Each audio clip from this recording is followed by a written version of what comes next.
বিশ্বনবী সাল্লাল্লাহু আলাইহি ওয়াসাল্লাম মসজিদে নববীর ভিতরে বসে জিহাদের জন্য সাহাবাই কেরামদের লিস্ট নিচ্ছেন। জিহাদের ময়দানে কে কে যাবে লিস্ট দিচ্ছেন, একজন একজন করে নামের লিস্ট দিয়ে দিচ্ছেন।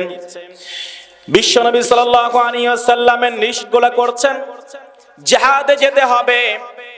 বিশ্বনবী যখনই নামের লিস্টগুলো করেছেন, সাহাবীরা আগ্রহ নিয়ে সেই নামের লিস্টগুলো দিচ্ছেন। এমন সময় একজন মহিলা দুধের বাচ্চাকে কোলে করে নিয়ে এসে দরজার সম্মুখে এসে হাজির। আসসালামু আলাইকুম ইয়া রাসূলুল্লাহ। বিশ্বনবী সাল্লাল্লাহু আলাইহি ওয়াসাল্লাম দরজার দিকে তাকিয়ে দেখে একজন মহিলা দুধের একটা বাচ্চাকে কোলে করে নিয়ে এসেছে হাজির। ইয়া রাসূলুল্লাহ, আমি শুনেছি আপনি জিহাদের ময়দানের জন্য সাহাবীদের লিস্ট নিচ্ছেন, মুজাহিদদের লিস্ট নিচ্ছেন। হাবিব, আমার এই দুধের বাচ্চাটার নামের লিস্টটাও আপনার সেই জিহাদের ময়দানে শামিল করে নিন। বিশ্বনবী সাল্লাল্লাহু আলাইহি ওয়াসাল্লাম অবাক হয়ে গেলেন। অবাক দৃষ্টিতে তাকিয়ে মহিলাকে বললেন, তুমি কি বলেছো? এই দুধের বাচ্চাকে জিহাদের জন্য আমি লিস্ট করে নেব। তুমি কি জানো এই বাচ্চা জিহাদের ময়দানে গিয়ে কি করবে? না তরবারি ধরতে পারবে, না ঘোড়ায় চড়তে পারবে, না ধনুক ধরতে পারবে, না ঢাল ধরতে পারবে, না শত্রুর মোকাবেলায় তিনি মুখ্য ভূমিকা পালন করতে পারবে। তুমি কি জানো না এই দুধের বাচ্চা এটার কোনোটাই সম্ভব না তার দ্বারা।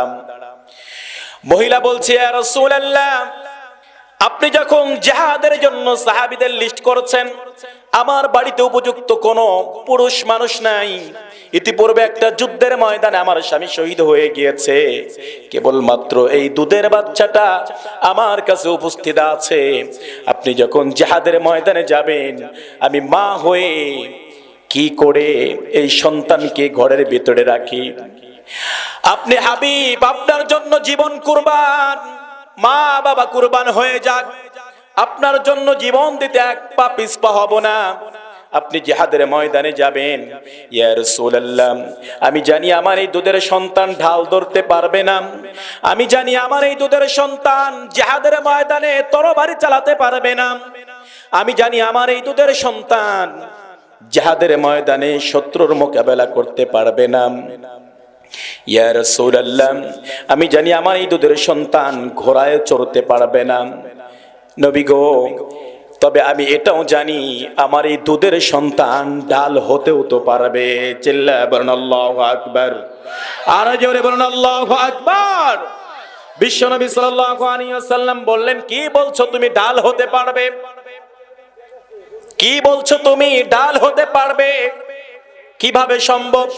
ইয়া রাসূলুল্লাহ, আপনি যখন জিহাদের ময়দানে যাবেন, কাফের মুশরিকেরা, বেঈমান মুনাফিকেরা আপনাকে লক্ষ্য করে তীরের আঘাত আনবে, আপনাকে লক্ষ্য করে তরবারির আঘাত আনবে, আপনাকে লক্ষ্য করে তারা লক্ষ্য বস্তু বানিয়ে তারা বিভিন্ন আঘাত আনতে চেষ্টা করবে।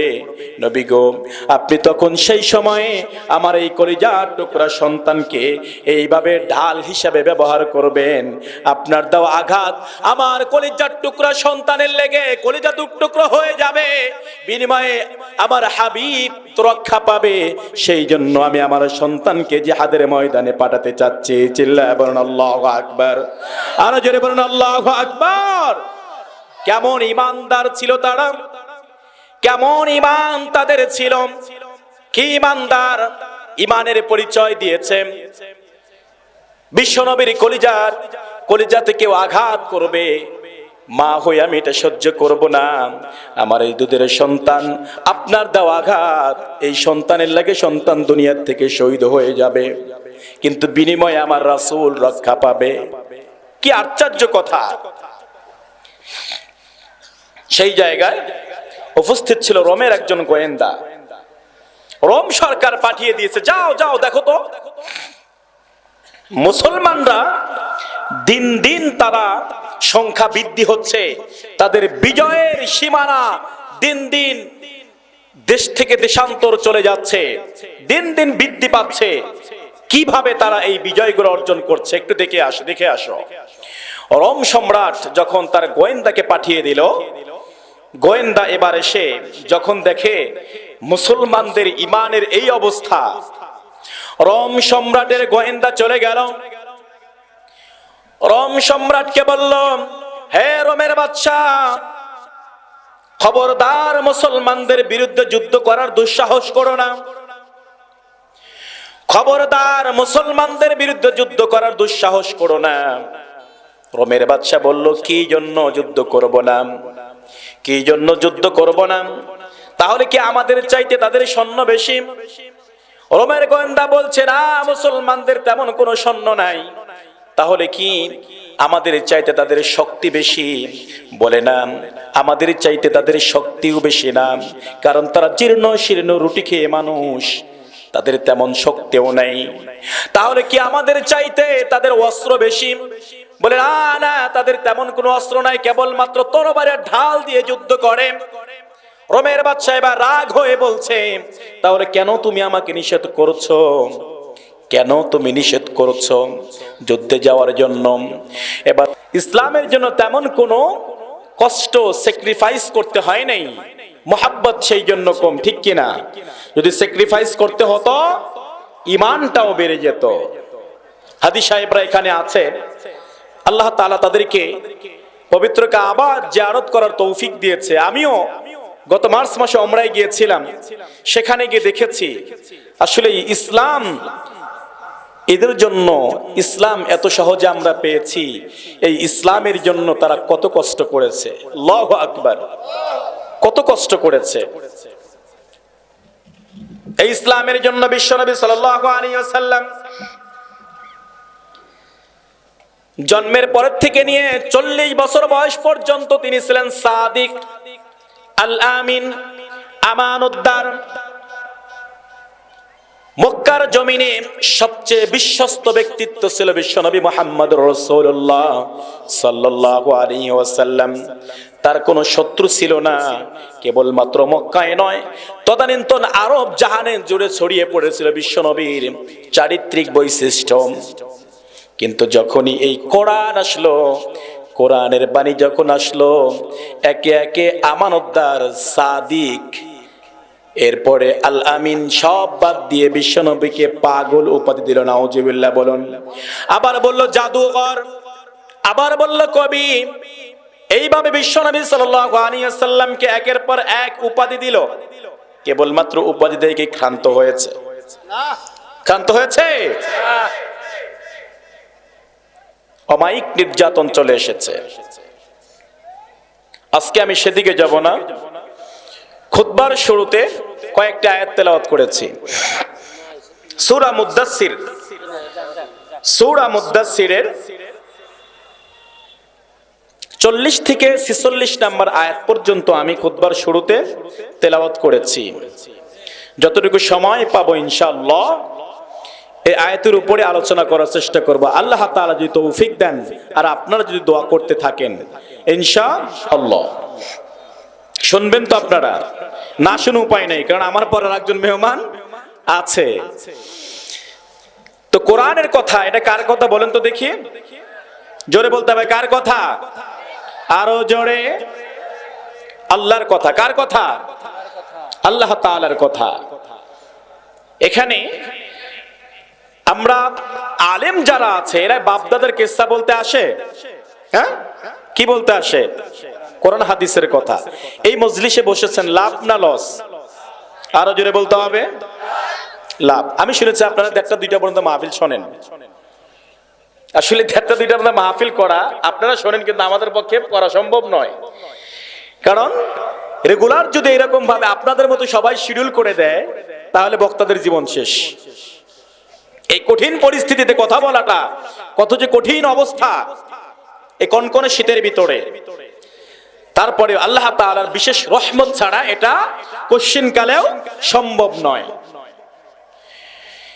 এই আয়াতের ভিতরে আল্লাহ তাআলা 4 শ্রেণীর মানুষের কথা বলেছেন যারা জাহান্নামে যাবে। কয় শ্রেণীর মানুষ?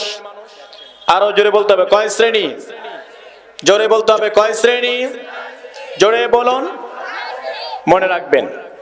আজকে কথা বলবো, দেখি এই 4 শ্রেণীর সাথে আপনাদের কারো মিল আছে কিনা। যদি মিল থাকে কপাল খারাপ হয়ে যাবে। আমরা পৃথিবীতে এসেছি, কেউ কি চিরদিন থাকবো? থাকবো? একজন হাত তোলে তো দেখি, কিয়ামত পর্যন্ত থাকবেন? কে আছেন? থাকবেন কিয়ামত পর্যন্ত? থাকবেন? বুঝতে পারে নাই। যাই হোক, এখন কিয়ামত পর্যন্ত আমরা কেউ থাকবো না। এই যে মাহফিল এসেছেন, এখান থেকে ফিরে যেতে পারবেন, আর কোনো গ্যারান্টি আছে?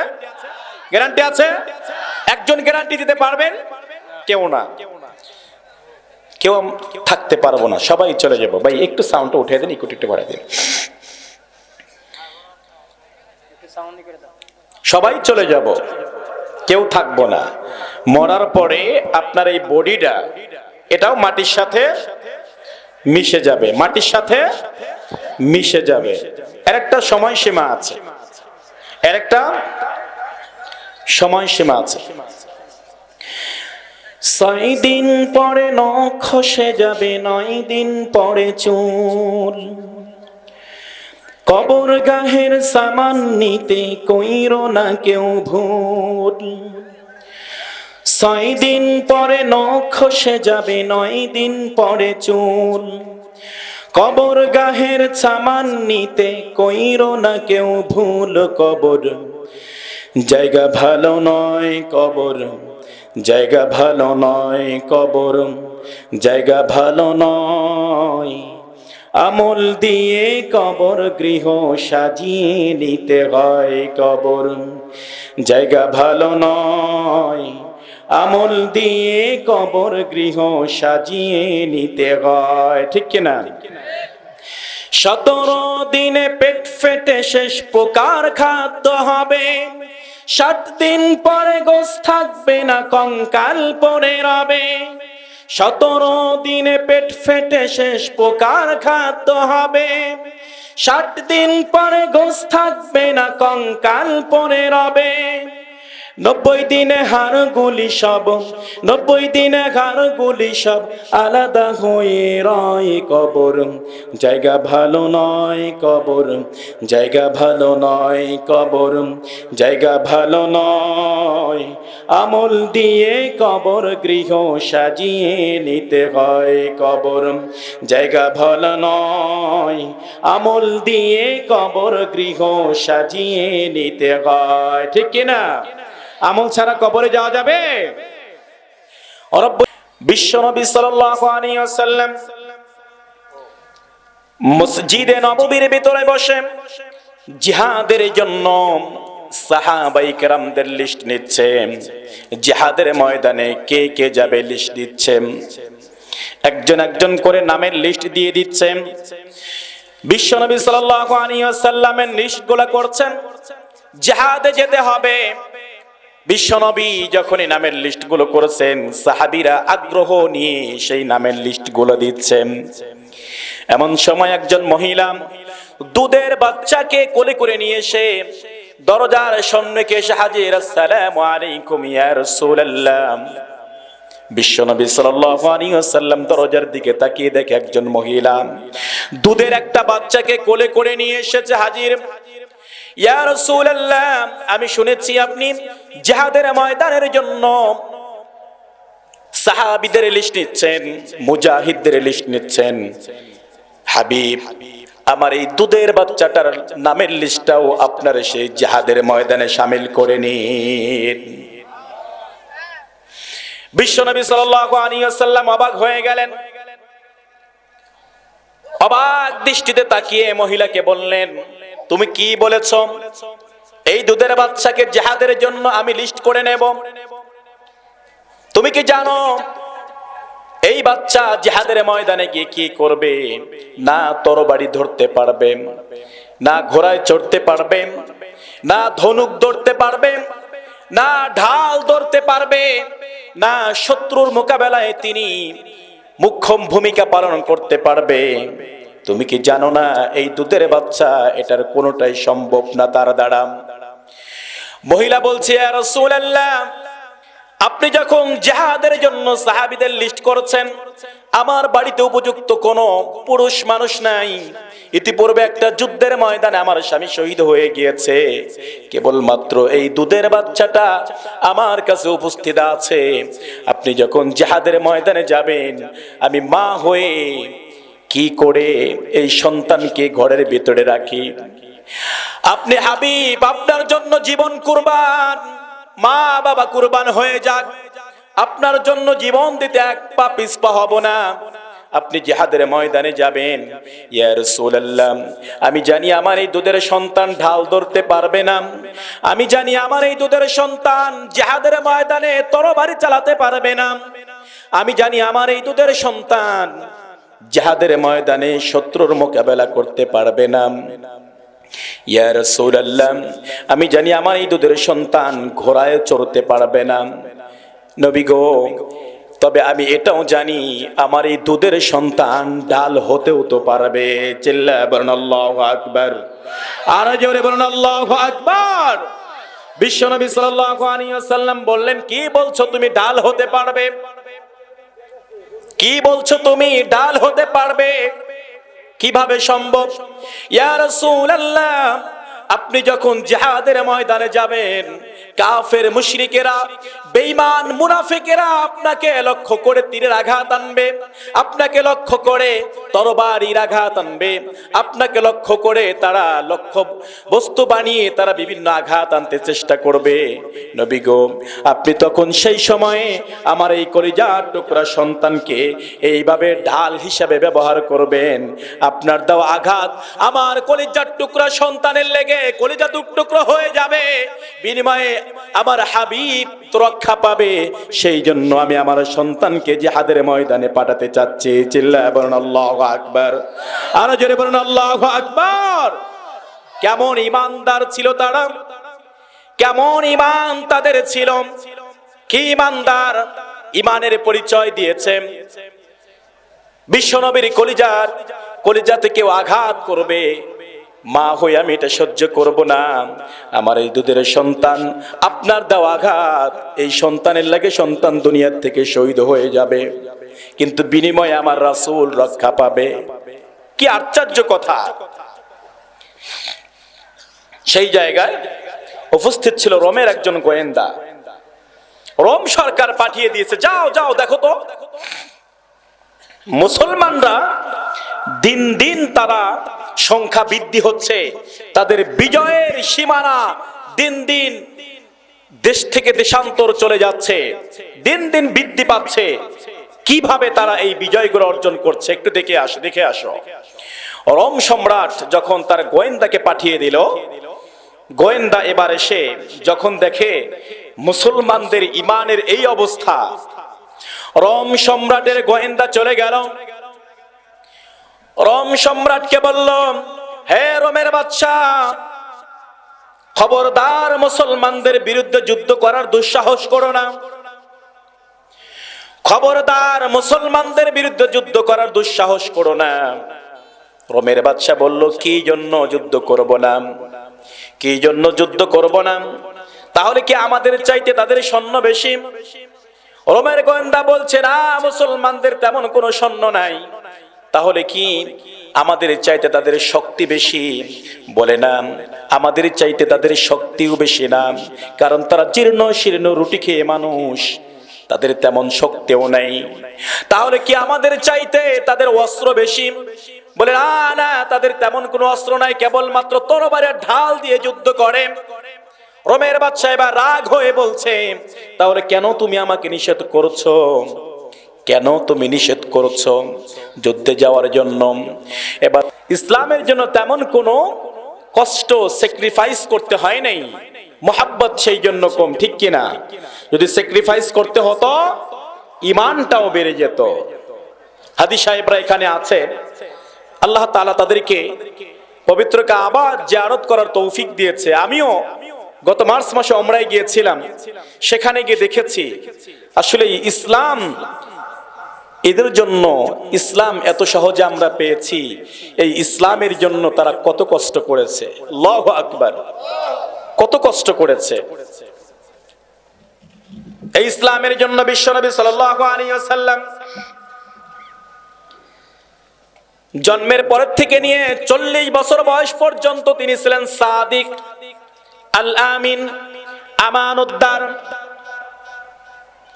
মক্কার জমিনে সবচেয়ে বিশ্বস্ত ব্যক্তিত্ব ছিল বিশ্বনবী মুহাম্মদুর রাসূলুল্লাহ সাল্লাল্লাহু আলাইহি ওয়াসাল্লাম। তার কোনো শত্রু ছিল না, কেবলমাত্র মক্কায় নয়, তদানীন্তন আরব জাহানে জুড়ে ছড়িয়ে পড়েছিল বিশ্বনবীর চারিত্রিক বৈশিষ্ট্য। কিন্তু যখনই এই কোরআন আসলো, কোরআনের বাণী যখন আসলো, একে একে আমানতদার, সাদিক, এরপরে আল আমিন সব বাদ দিয়ে বিশ্বনবীকে পাগল উপাধি দিল। নাউজুবিল্লাহ বলুন।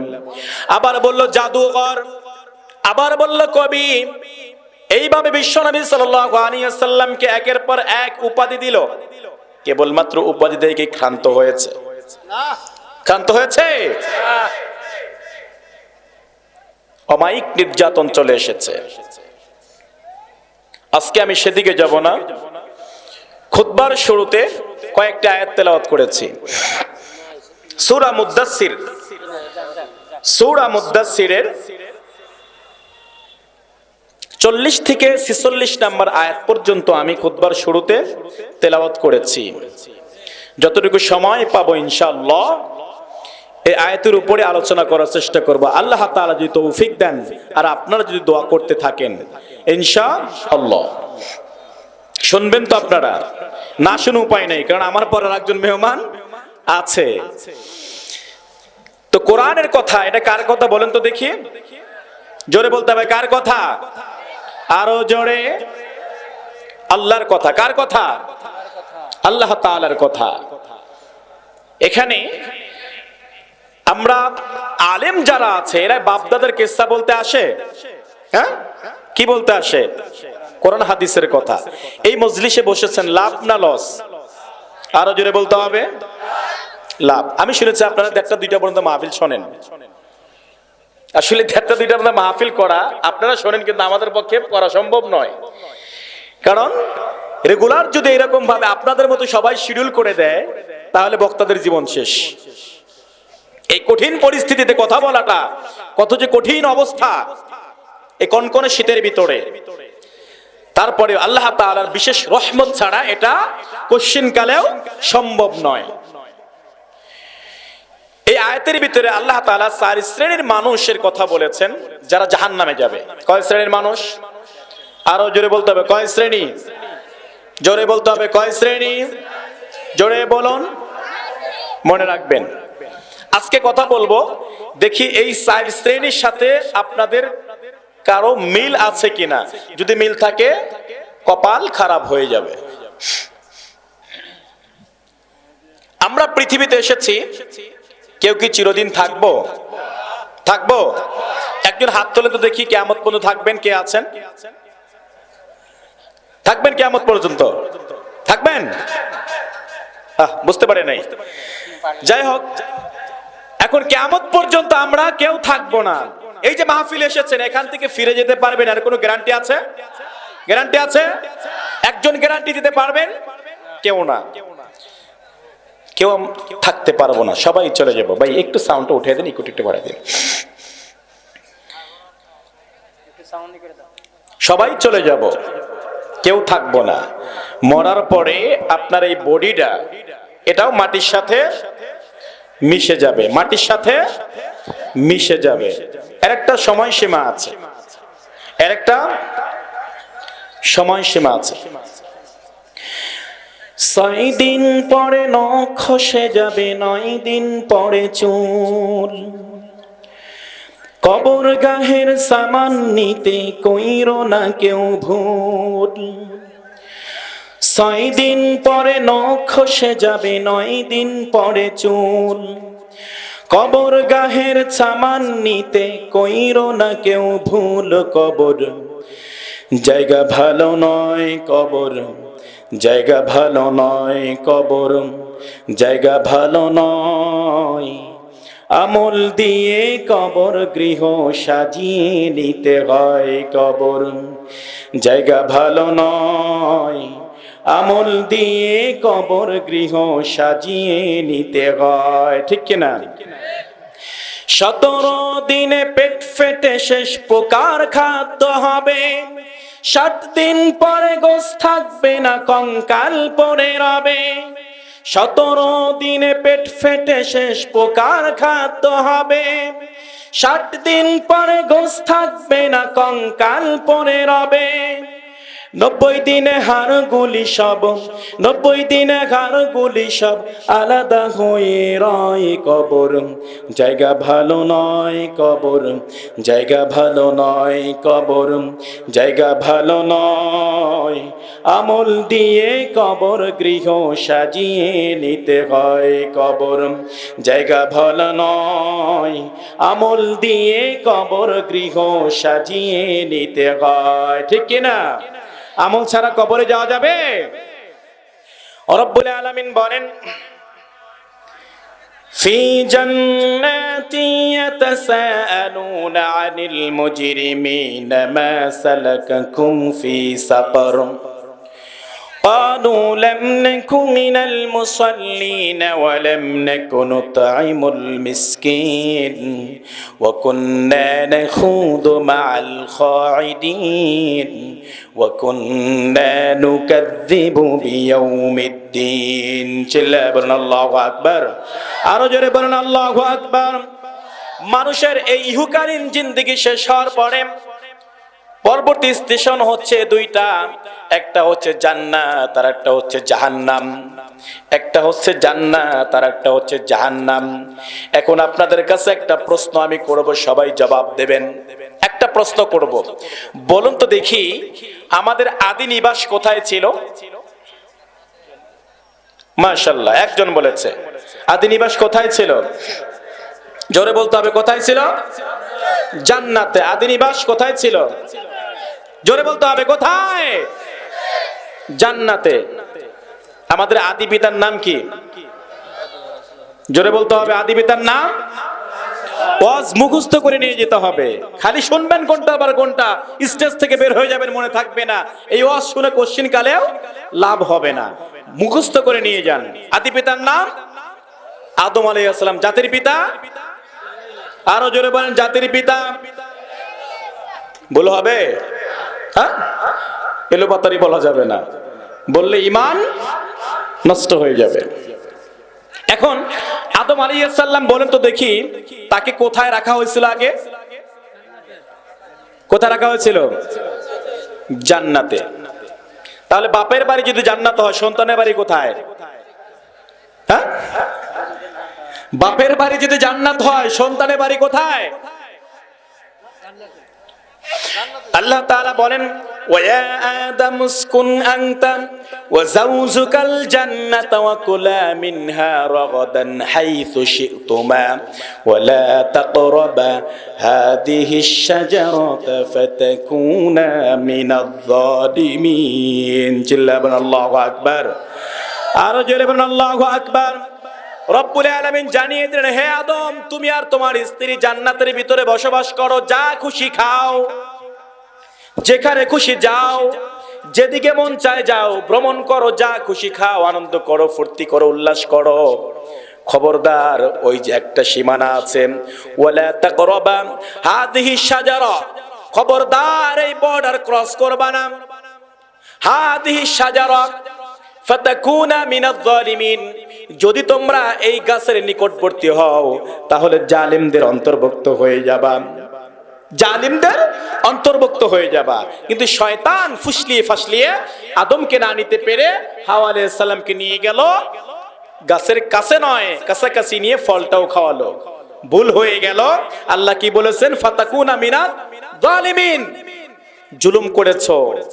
আরামের বিছানা যখনই তারা ফল খেলো, সঙ্গে সঙ্গে তাদের জান্নাতি পোশাক শরীর থেকে খুলে গেল, জান্নাতি পোশাক খুলে গেল, তারা পোশাক ছাড়া হয়ে গেলেন। তখন পত্র পল্লব দিয়ে, পাতা দিয়ে তারা নিজেদেরকে আবৃত করতে শুরু করে দিলেন।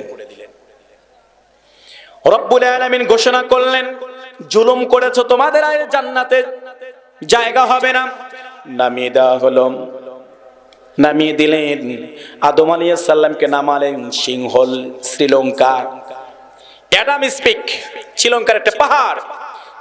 এই অ্যাডাম স্মিথে আদম আলাইহিস সালামের এখনো পায়ের ছাপ রয়েছে শ্রীলঙ্কাতে। সুবহানাল্লাহি বিহামদি। আর হাওয়া আলাইহিস সালামকে নামিয়ে দিলেন জেদ্দায়। জেদ্দা কোথায়? সৌদি আরব। জেদ্দা সৌদি আরব। কোথায়? শ্রীলঙ্কা। কোথায়? সৌদি আরব। বাংলাদেশ থেকে সৌদি আরবের দূরত্ব হচ্ছে ৬০০০ কিলোমিটার। কয় কিলোমিটার? শ্রীলঙ্কার থেকে আরো বেশি হবে। দীর্ঘদিন তারা যখন পৃথিবীতে দুজন মানুষ দীর্ঘদিন তারা একে অপরকে বিশাল একটা বিয়োগ ব্যথা, দীর্ঘদিন তারা একে অপরকে ছাড়া ছিলেন। একটা পর্যায়ে গিয়ে তারা একটা জায়গায় মিলিত হলেন। হাদী সাহেবরা মুজদালিফায় যায়। মুজদালিফায় সেখানে অবস্থান করে। মুজদালিফা শব্দটি ইজদালাফা থেকে এসেছে, যার অর্থ হচ্ছে কাছাকাছি হওয়া, একত্রিত হওয়া। আল্লাহ তাআলা আদম এবং হাওয়াকে মুজদালিফায় একত্রিত করে দিলেন। সুবহানাল্লাহি ওয়া বিহামদি। এবং কন্ডিশন দিলেন, আদম তুমি তোমার এই পৈতৃক নিবাস, তুমি তোমার এই যে আবাসস্থল জান্নাত, যেই জান্নাতের ভিতরে এত আরাম আয়েশের ভিতরে ছিলে, এই আরাম আয়েশ যদি আবার ফিরে পেতে চাও, তাহলে এই কন্ডিশন গুলো দিলাম, এগুলো ফিল আপ করে আসো। কন্ডিশন গুলো দিলাম, এই শরীয়তের আইনগুলো দিলাম, এগুলো মেনে ফিল আপ করে আবার আসো, তোমরা আবার পুনরায় জান্নাতে যেতে পারবা। সুবহানাল্লাহি বিহামদি। তার মানে এখন বুঝতে পারলেন আমাদের আদি নিবাস কোনটা? জোরে বলুন কোনটা? পিছনের লোকরা বাইরে বলে না। আদি নিবাস কোনটা? জান্নাত। জান্নাতে যাওয়ার ইচ্ছা আছে? আছে তো সবার? সবার আছে তো ইনশাআল্লাহ? কারা কারা জান্নাতে যেতে চান দুহাত তুলে একটু দেখান তো দেখি। লিল্লাহে তাকবীর। আল্লাহ তাআলা সকলকেই জান্নাতে আমাদের এক কাতারে শামিল করে দিক। আমরা সকলে বলে আমিন। আরো জোরে বলে আমিন। সেজন্য আমাদের আদি নিবাস ছিল জান্নাত। রব্বুল আলামিন বলেন ফি জান্নাতি ইয়াতাসাআলুন, জান্নাতের ভিতরে মানুষজন বসবাস করবে।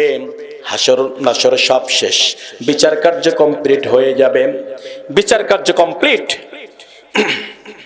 কমপ্লিট হওয়ার পরে জান্নাতীরা জান্নাতে চলে যাবে, জাহান্নামীরা জাহান্নামে চলে যাবে।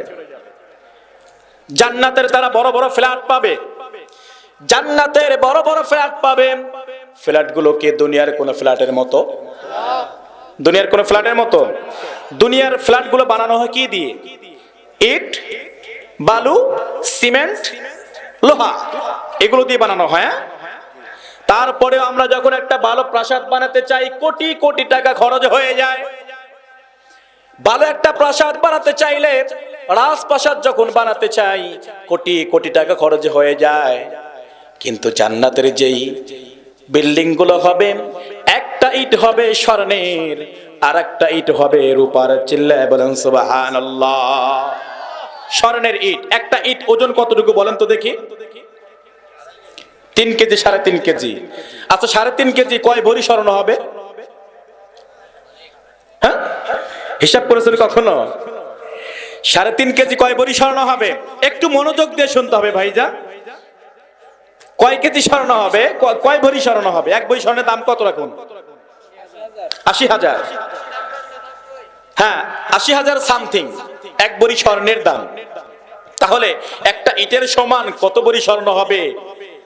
দেখা যাবে যে টাকা যদি আপনাকে বস্তায় বেঁধে নিতে পারবেন না, ঠিক কি না? রব্বুল আলামিন জান্নাতীবাসীদেরকে জান্নাতগুলো দেবে। একটা ইট হবে স্বর্ণের, আর একটা ইট হবে রূপার। এরকম করে জান্নাতের দালানগুলো সাজানো হয়েছে। এখন বলুন তো কয়তলা বিল্ডিং হবে জান্নাতের? কয়তলা হবে? দুনিয়ার সর্বোচ্চ কয়তলা আছে? 174 তলা।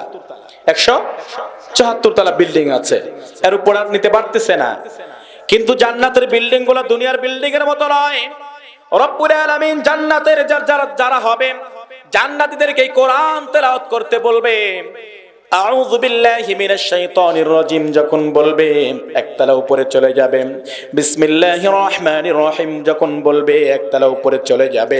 এরপরে শুরু থেকে শেষ পর্যন্ত যদি বলতে পারে, এইভাবে উঠতে উঠতে উঠতে উঠতে 6,666 তলা বিল্ডিং এর মালিক হয়ে যাবে। এমন একটা বিল্ডিং এর মালিক হতে চান তো সবাই? চান কি চান না? সবাই চায়। আরে কি নান্দনিক সেই দৃশ্যগুলো। সেজন্য আল্লাহ তাআলা বলেন ফি জান্নাতি ইয়াতাসাআলুন, জান্নাতীরা জান্নাতের ভিতরে বসবাস করবে, জান্নাতের আনন্দগুলো উপভোগ করতে থাকবে।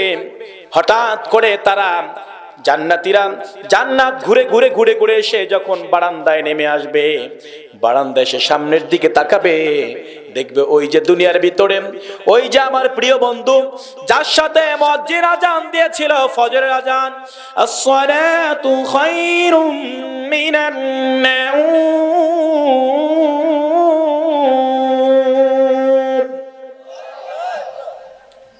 মুয়াজ্জিন যখন এই ঘোষণা দিয়েছে কনকনে শীতের ভিতরে আরামের বিছানাটাকে হারাম করে কনকনে ঠান্ডা পানি দিয়ে বরফের মতো ঠান্ডা পানি দিয়ে ওযু করে মসজিদে চলে গিয়েছি, এক কাতারে দাঁড়িয়ে বন্ধুর সাথে নামাজ পড়েছি, দেখা যাবে বন্ধুর ফ্ল্যাটের সামনেই রয়ে গিয়েছে। চিল্লায় বলেন আল্লাহু আকবার।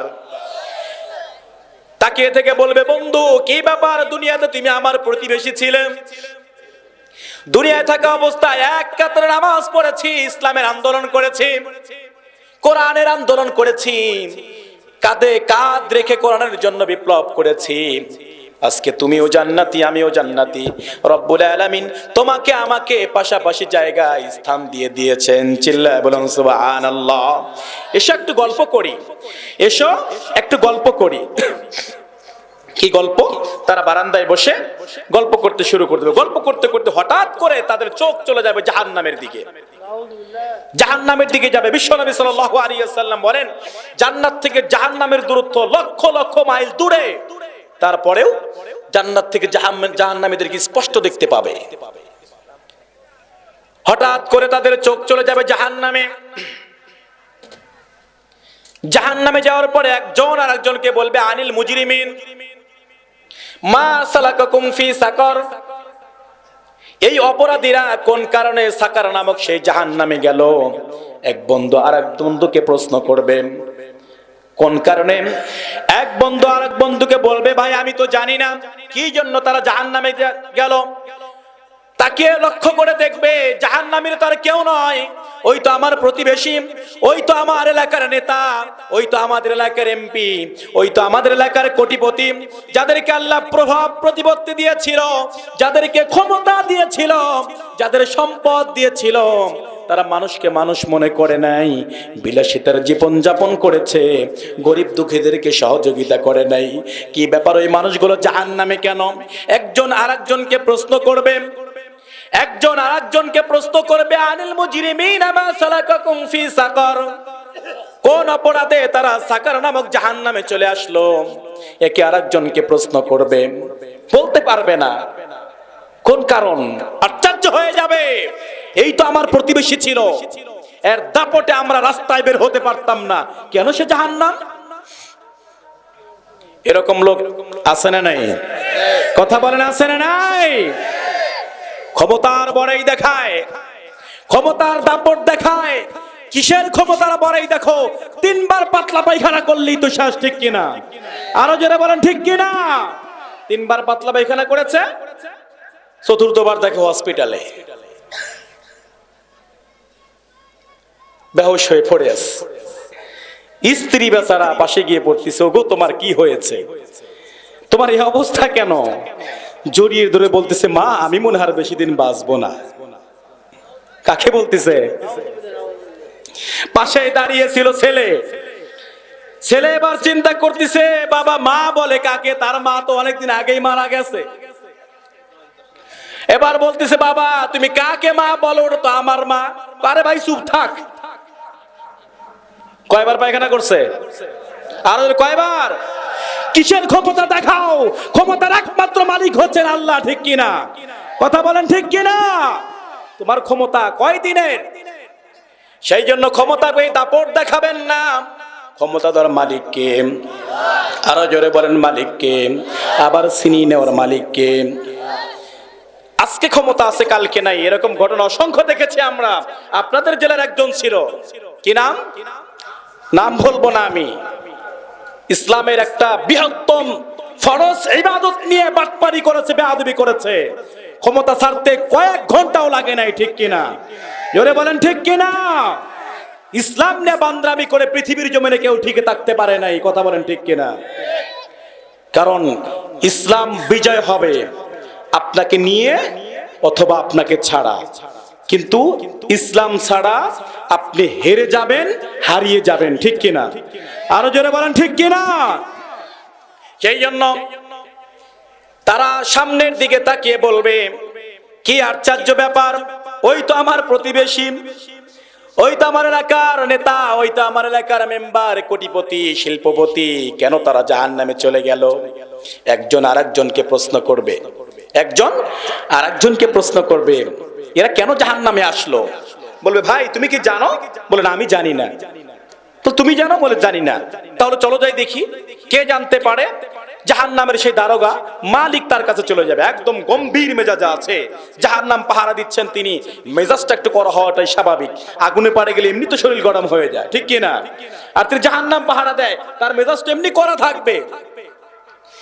জাহান্নামের দারোগা মালিককে সালাম দিয়ে বলবে, হে জাহান্নামের মালিক, ফেরেশতা, দারোগা, ফেরেশতা, সংরক্ষক, তুমি কি জানো ওই ব্যক্তিগুলো কি জন্য জাহান্নামে গেল?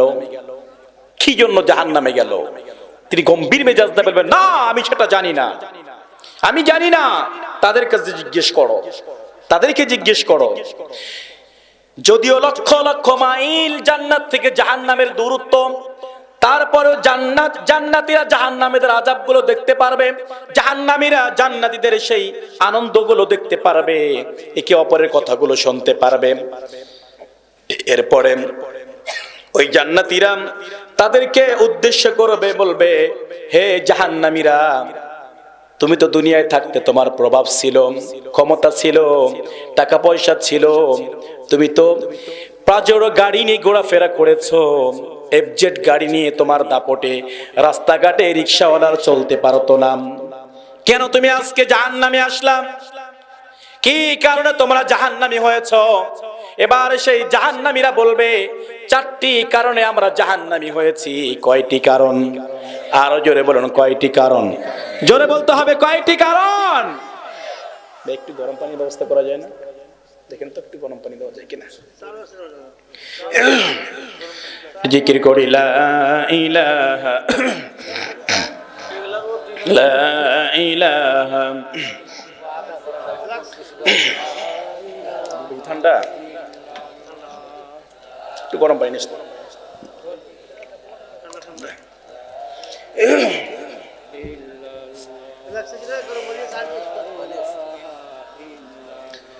জোরে লা ইলাহা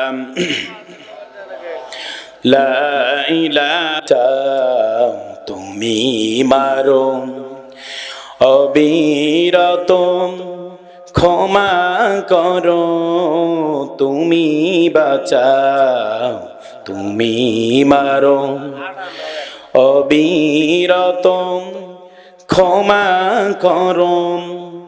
ধরার যে জন তাকে ধরো, ধরার যে জন তাকে ধরো, তোমার মুঠোয় সবই আল্লাহ। সুবহানাল্লাহ আলহামদুলিল্লাহ লা ইলাহা ইল্লাল্লাহ।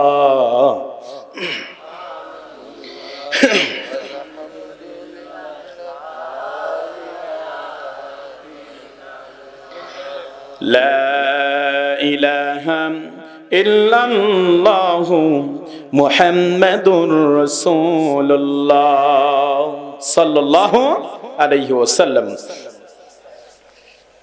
তারা কি কয়টা কারণে কথা বলবে? আরো জোরে বলতে হবে, কয়টা?